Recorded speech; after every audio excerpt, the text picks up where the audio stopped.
Hallo julle, my naam is Stanislaw. Nou, ek is nou hier om vir julle die volgende boodskapie te bring. En Albert het vir julle gister die ander ene gebring en ek hoop regtig dat julle dit geniet het. En ja, ek glo julle sien uit aan die volgende enetjie wat ek nou vir julle gaan bring en môre is ook weer my beurt. So ja, kom ons begin dadelik met die boodskap en ons gaan daarin en ons kyk wat het ek vir julle. So ek gaan vir julle die storie vertel van Noag en die ark. Nou, ek is amper doodseker die meerderheid wat nou hierdie storie hoor, het al die storie van Noag en die ark gehoor, maar ek gee nie om nie, ek wil hom weer vir julle vertel. En dan gaan ek 'n lekker toepassing daarna ook in die einde gee. Nou, soos wat julle meeste al die storie ken, ek gaan net so vinnig vir julle vertel sodat julle net kan onthou en sê, o ja, maar dit het gebeur. Nou, Noag was 'n baie regverdige ou en hy was so gehoorsaam gewees aan die Here. En het geluister vir die Here en net reg gedoen wat in die Here se oë was, of gedoen wat reg was in die Here se oë. Maar die ander mense, hulle was so ongehoorsaam aan die Here gewees. Hulle het gevloek, gedrink, gerook, te keer gegaan. Baie van hulle het gelaster en teen die Here gevloek en al hierdie tipe van lelike goeders gedoen. En ja, toe op 'n dag toe die Here met Noag gepraat en die Here sê toe vir Noag, hy gaan 'n groot vloed oor die aarde stuur en hy gaan al daai mense uitwis. So toe die Here van Noag gesê hy moet 'n groot ark, 'n groot boot bou waarin hy en sy vrou en al sy kinders en klomp diere kan veilig wees. En so hoe onmoontlik dit ook al geklink het Noag dit geglo dat daai vloed gaan kom en hy toe begin te bou aan daai ark. En soos wat hy en sy seuns bou aan daai ark, het die ander mense gekom en hulle het hulle gespot en vir hulle gelag en hulle sleg gesê oor dat hulle nou hierdie boot hier in die droë land bou. Ek meen, daar is nie eers 'n see daar naby nie. Hoe stupid moet 'n mens wees as jy... So imagine nou, hier bou iemand langs julle huis 'n groot boot en jy vra vir hom nou wat nou en dan sê hy net nee, daar gaan groot reën kom. Mense sal dink nou, stupid. Maar Noag het nie omgegee wat die mense van hom dink nie. Hy het aangehou daai boot bou. En so toe op 'n dag het Noag al hulle laaste kos vir die diere en vir hulle in die boot gesit en die Here het daai boot se deure toegemaak. Toe al die diere ook nou daarin was en wat daarin moes wees. Die Here het al die diere selfs toe gevat of gelei. Toe dit begin te reën hoor. Maar toe was dit Noag, sy vrou en sy 3 seuns en hulle vrouens daar in die boot gewees saam met al die diere. Al die ander mense het agtergebly en al die ander diere het ook agtergebly. Toe dit vir 40 dae en 40 nagte katte en honde gereën hoor. Ek sê vir julle dit het verskriklik gereën. Soos nog nooit tevore soos wat julle al gesien het dit reën nie. En daai water het begin meer en meer word en meer en meer word. En soos wat dit meer word, het al die ander mense, hulle het gespaniek, hulle het te keer gegaan, hulle het geskree, hulle was bang geweest en hulle het geweet hulle gaan verdrink. En so daai boot begin te dryf op daai water en al die ander mense en al die ander diere, hulle almal het verdrink. En so was hulle dood geweest. En so het daai boot vir 150 dae op die water gedryf. En toe op 'n dag toe stuur Noag 'n kraai uit om te gaan kyk of is daar land of ietsie en daai kraai kon toe nie land kry nie.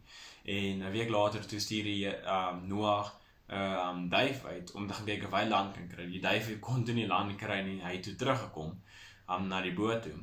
En toe weet Noag maar daar's nog die land nie, dis hoekom die duif teruggekom het. En Noag stuur toe 'n week later weer daai duif uit. En toe kom die duif weer terug, maar die keer het hy 'n olyftakkie in sy mond gehad. So toe weet Noag dat die water is besig om te sak en ergens is daar 'n boompie of iets wat uitgesteek het wat die duif kon kry. En toe weer 'n week later toe stuur Noag die duif weer uit en toe daai duifie nie weer terugkom nie. So toe weet Noag dat daar's land, die duif het land gekry so hy daar gaan sit en dis nou waar hy bly. So toe op 'n tyd toe of 2 maande later of so toe was die land droog genoeg gewees om al die diere uit te laat en so toe het Noag weer al die diere uitgelaat en almal was weer uit op land en alles en Noag het toe daar 'n offer aan die Here gebring om dankie te sê en alles en hulle het die Here geprys en so en toe die Here 'n reënboog gestuur en vir Noag hulle gewys en die Here het deur daai reënboog 'n belofte gegee en gesê dat hy gaan nooit weer so 'n groot vloed oor hierdie aarde stuur nie. So ja, nou het julle die storie gehoor van Noag en die ark en nou wil ek net gou vanaand 'n bietjie met julle praat daaroor. Nou julle het gesien dat in hierdie gedeelte wat so 'n tipe geloof Noag gehad het van die Here het vir Noag gesê dat hy gaan 'n groot vloed oor hierdie aarde stuur. Hy moet 'n groot ark bou. En Noag het die Here geglo en hy het daai ark gebou. Hy het nie gesê ag dis sommer simpel, waar gaan hierdie water vandaan kom? Hy het nie dit gesê nie. En dan obviously kan julle nou sien dat die natuurlike gevolg was van Noag se geloof, is dat hy daai ark gebou, hy die boot gebou. En nou wil ek dit gou vir julle 'n versie lees. Nou ek seker almal ken al hierdie versie, of het al ten minste van hierdie versie gehoor. En dit is in Johannes 3 vers 16. Want so lief het God die wêreld gehad, dat hy sy eniggebore seun gegee het, sodat elkeen wat in hom glo, nie verlore mag gaan nie, maar die ewige lewe kan hê. Nou, in hierdie versie, dit is die versie waar ons lees van die geloof, die tipe geloof waarvan die Bybel praat. En nou, as iemand hierdie geloof het, dit is dieselfde soorte geloof as wat Noag gehad het. En die natuurlike gevolg van daai geloof is dat 'n mens sal gehoorsaam wees aan die Here. En as 'n mens gehoorsaam is aan die Here, dan gaan nie wees, jy gaan nie gehoorsaam wees aan die Here oor dat jy voel jy moet gehoorsaam wees aan die Here, of oor dat jy dink jy moet dan wees. Dit gaan van nature kom. As jy daai geloof het wat Noag het, dan gaan jy uit nature uit gehoorsaam wees aan die Here. Maar dan baie kere dan sê mense, maar hulle glo in die Here, hulle het geloof in die Here, maar hulle is dan nie gehoorsaam aan die Here nie. Dan wil ek ook net vir julle hierdie versie lees in Jakobus 2 vers 14. Wat baat dit, my broeders, as iemand sê dat hy die geloof het, maar hy het nie die werke nie, die geloof kan hom tog nie red nie. Dan is dit basies, as mense dit so kan vergelyk, dan is dit, Noag het, toe die Here vir Noag sê, hy gaan daai groot vloed stuur, het Noag gesê, hy glo dat die Here die groot vloed gaan stuur, maar hy het nooit 'n ark gebou nie.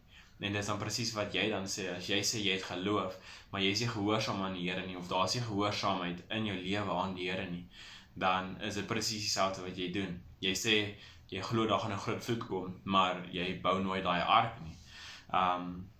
Nou die volgende versie is net 'n paar versies aan in Jakobus 2 vers 26, wat sê, want soos die liggaam sonder die gees dood is, so is ook die geloof sonder die werke dood. En deur om net te sê jy het geloof, en dat die natuurlike gevolg nie gehoorsaamheid is nie, as daai gehoorsaamheid nie daar is nie, dan beteken dit, jou geloof is dood. En ja, dit is dan nie die ware geloof nie.